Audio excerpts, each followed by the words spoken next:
હાલ સુરતથી એક દુઃખદ ખબર સામે આવી રહી છે। સુરતમાં છેલ્લા કેટલાક સમયથી આપઘાતના બનાવોમાં સતત વધારો થઈ રહ્યો છે।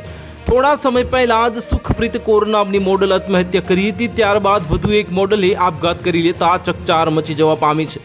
સુરતની 23 વર્ષીય અંજલિ વરમોરા નામની મોડલે ગળા ફાંસો ખાઈ અને આત્મહત્યા કરી લીધી છે અને પ્રાથમિક તબક્કે માનસિક તણાવના લીધે મોડલે આત્મહત્યા કરી હોવાનું અનુમાન છે। બનાવની જાણ થતાં પોલીસ ઘટના સ્થળે પહોંચી હતી અને પંચનામું કરી મોડલના મૃતદેહને પોસ્ટમોર્ટમ અર્થે હોસ્પિટલ ખાતે ખસેડ્યો હતો।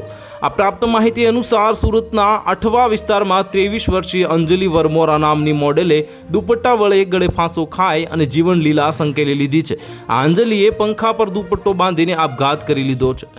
અંજલિ વરમોરાનો મોતના કારણે અનેક સવાલો ઊભા થયા છે અને પ્રાથમિક તબક્કે માનસિક તણાવના લીધે આ પગલું ભર્યું હોવાનું અનુમાન છે અને બનાવની જાણ થતાં જ સ્થાનિક પોલીસના કાફલો જે ઘટના સ્થળે દોડી આવ્યો હતો અને પોલીસે ઘટના સ્થળે પહોંચી પંચનામું કરી અને મૃતદેહને પીએમ અર્થે હોસ્પિટલ ખાતે ખસેડ્યો છે।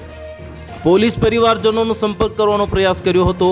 આ ઉપરાંત મોડલના મોબાઈલ સહિતની તપાસ ચાલી રહી છે। જો કે હાલમાં મૃતદેહ પાસેથી સુસાઇડ નોટ મળી છે કે નહીં તે અંગે જાણી શકાયું નથી અને આ કેસની તપાસમાં ચોંકાવનારા ખુલાસાની જે સંભાવના છે। અને આ પહેલાં સુરતના સારોલીમાં રહેતી મોડલ કોઈ કારણસર આત્મહત્યા કરી મોતને વાલું કર્યું હતું। તો હાલ માટે આટલું જ। મળીશું નવી અપડેટ સાથે। જો તમને અમારા વિડીયો પસંદ આવતા હોય તો વિડીયોને લાઇક કરી દેજો, ચેનલને સબસ્ક્રાઇબ કરી બાજુમાં આવેલા બેલ આઇકનને દબાવી દો, જેથી તમને આવા સમાચારની અપડેટ મળતી રહે।